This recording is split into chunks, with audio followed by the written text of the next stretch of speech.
vaovao farany oresantsika amin'ity alina ity ny eto an-toerana izany dia mandridina ny lalaon'ireo orinasa sy andrim-panjakana ny jeu coopératif izany izay karakarain'ny namana Hakle Morabary efa avonina ny mpikarakara amin'izao fotoana izao efa hita soritra avy ihany koa ireo mpandray anjara rehetra ka dia miandry ny fanoloan'ny fifananana izy ireo amin'izao fotoana izao. Ny azo lazaina voalohany aloha angambany dia ny hafalian'ireo mpandray anjara tafaverina ao Mahamasina noho ny fiaraha-miasa amin'ny commune Antananarivo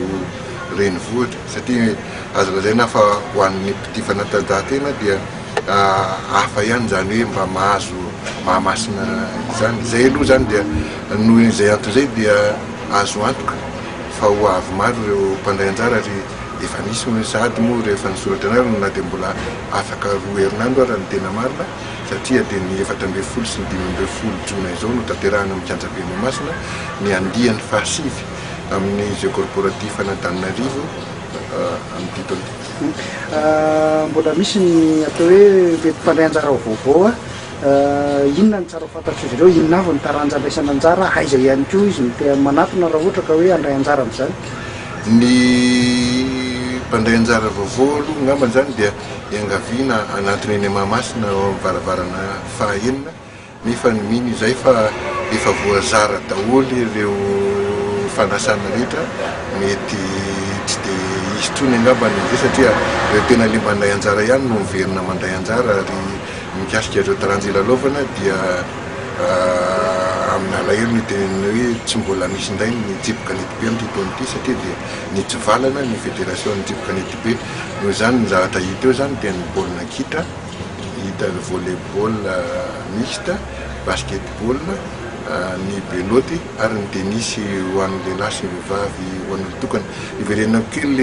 nahavoan'ny kanetibe teo satria ny fitsipika ankapobeny feny jeu corporatif dia ireo olona tsy manana karaha-pilalaovana manana lisansy zany no mandray anjara amin'izany.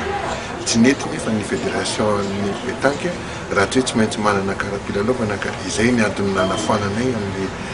satria tsy afaka hanao hoe tombo sy ala anatiny fa lalao le io ary amin'ny lalao azy ny lalao natao mba hifalian'le olona tsy manan-karatra ny lalaovana indray mandeha isa-taona izay ny tena antony joroan'ny jeu corporatif. Ny fepetra mbola voatazana ve ny teo aloha satria le fanaraha-maso zany amin'le hoe so misy orinasa mampiasa mpilalao manana karaha-pilalaovana na le antsointsika hoe mercenaire. Iny tsotra satria rehefa fantatra fa misy mercenaire dia na esorin'le olona le tompon'le orinasa izy na milalao izy fa tsy maharesy le ekipa zay zany safidiny fa izay aloha dia miezaka manala ny fisian'le mercenaire iny satria ty tsy dia tena hoe ny haharesy iny tadiavina ny falifalian'ny mpiasa no tanjona ary ny dikan'izany tsy mety raha olona tsy mpiasa amin'ny orinasa akory no milalao amin'ny orinasa. Rovina ny hoe fivoriana ara-teknika ahafahan'ireo mpandray anjara rehetra mandray ny pitsopitso ny alohan'ny tena faninana. Ny fivoriana teknika na ny tirage au sort moa ny tena marimarina koa zany dia hototo-saina ny 12 jona ao Mahamasina ihany amin'ny 2 ora ary ny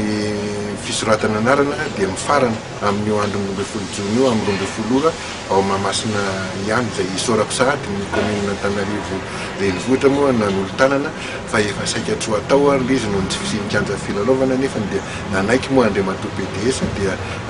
fisorana amin'ny tafitafy ny atolotra azy. Izay ary no azo natolotra tamin'ity androany ity tokolasy tokovavy nentina taminao tao taranja-panatanjahantena maromaro aza tonoina ihany koa fa mao amin'ny gazety malaza nivoaka raha-pitso ratsinainy dia mbola nitoy ny fampahafantarana anao ireo skady izay mandray anjara amin'ny fiadina amin'ny tompon-daka eran-tany izay hanomboka afaka 10 andro any Brésil any ka ny sokady G milohan'ny farany no ampahafantarana anao indray amin'izay gazety malaza nivoaka raha-pitso izay ampahafantarana ihany koa ianao